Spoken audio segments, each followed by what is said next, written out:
Hello dreamers, welcome back to the world of Tana Dreams. Today I thought I'd give you a peek into my creative process. I've been obsessed with TinTin a lot the last few weeks. What's weird is that I'm only reading the comics now. I only would see TinTin here and there as a kid, but I always did enjoy seeing him around, and yes, I watched the 2011 movie when it came out and I've adored it ever since. So I decided that I'd do a fan art, and whilst I'm at it, why don't I show you how I use Procreate, or at least one of the ways I do use it.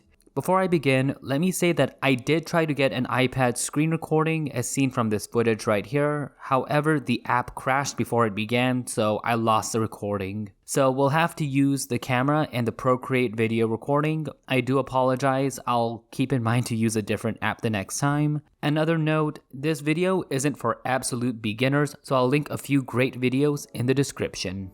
Alright, so first things first, I create a new template. I'm going to do a portrait, so I choose a 5.5 by 8.5 inch template. I'm going to use this portrait scene as a reference to the fan art I'm about to make, as in the portrait TinTin got at the market. I first add a screenshot of the reference and put it at the corner. I know there's a reference tool in Procreate, but I don't really like it. So I usually do a very rough first sketch, but I actually drew the first sketch traditionally, so I'll use a photo of that instead. Funny story, I was originally going to do a traditional colored pencil piece, but I didn't do a very good job, so I decided to go digital. Whenever I use a photo of a sketch, I skip the rough sketch phase. I then make a new layer and I'm going to do a cleaner sketch phase. Okay, so the rough sketch is usually meant for me to get a very general idea of where things are. In this case, I'm just using this phase to help clean up any parts that look messy, wonky, and whatnot. I'm using the Procreate pencil tool and using a red color so I know the lines are part of the sketch. If you notice, I turned on the 2D grid canvas because I like to use that to make sure eyes are along the same plane and the posture is as even as possible. I then use the move and transform tools in Procreate to make any adjustments. So Procreate has issues with its anti-alias or whatever you call it when you try to move or transform something, meaning like whenever you do move or transform something, it does lose some of its clarity. So I'm going to take it out on the sketch layer so that my actual line art is not affected. As you can see here, I'm distorting, warping, and making adjustments to help fix the proportions and make sure TinTin doesn't look too stiff. Alright, so preparation is done, so now we can go in with line art. If you watch this old video from me, you know that I almost always use a textured brush to make the line art more interesting and organic. There's not much explanation besides that I try to follow the cleaner sketch as much as I can. I'm using the Tinderbox brush here. If you notice me drawing over the lines twice, that's my way of adding more line variation. I do have my pressure curves and tapers on, but the lines still usually look a bit stiff because I don't have an Apple Pencil, as you can tell. So doing a double pass or whatever you call it makes the line art seem deeper in certain parts. I tried to deepen the features that would be closer to the audience, such as the front of TinTin's face, the front of his hair, and the bottom of his sleeves.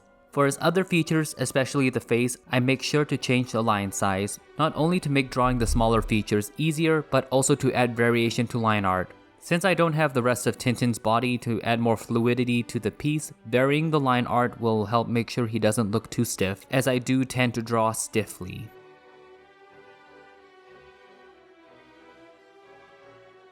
Next, I set the line art layer as the reference layer and then begin filling in color. What I do is use the eyedropper tool and then I adjust the color wheel to make it a more pastel color than the reference. Then I use it to color it in. For the face and the hair, there was no line art to distinguish the two features, so I had to manually draw and fill those in.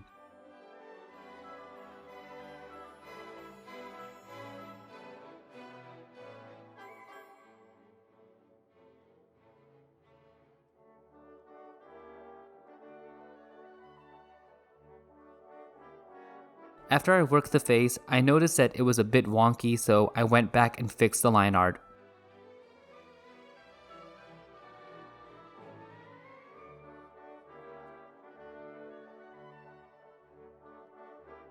That looks much better. Now for human portraits, what I do is add a layer for blushing. I'll be using the noise brush because I've been in love with noise. It gives a very sandy yet papery feel to the piece. So I used a red noise brush to add blushing to the cheeks, and I went ahead with the tip of the nose as well. Then I set the layer to multiply and lowered the opacity so that the blushing doesn't overpower. I then proceed to texture the rest of TinTin. I continue to use the noise brush. For the shirt, I used the eyedropper tool to get the color shifted down to be 20% darker, and then I texture the features that I expect to be darker. So I usually do 2 texture layers, one meant to be darker and the other one to serve as a highlight. This method helps add a little dimension without shading. The dark layer is meant to represent darker areas, so I go in and texture those areas, and when I'm done, I set the mode to multiply. For the highlight layer, I shift the color to be 20% lighter than the original color, go in and texture the spots that I expect to be lighter, and then I set the layer to overlay when I'm done. This helps add more shine to the piece. I do the same for the face and the hair.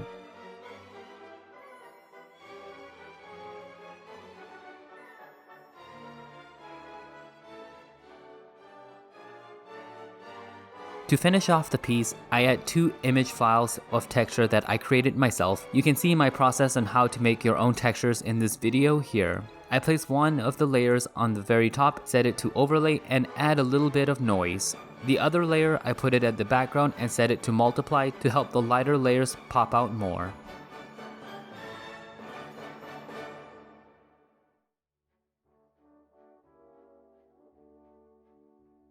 There we have it, my very own TinTin Fanart. Of course I didn't capture him perfectly, but he is a very fun character to draw and one of my favorite comic idols.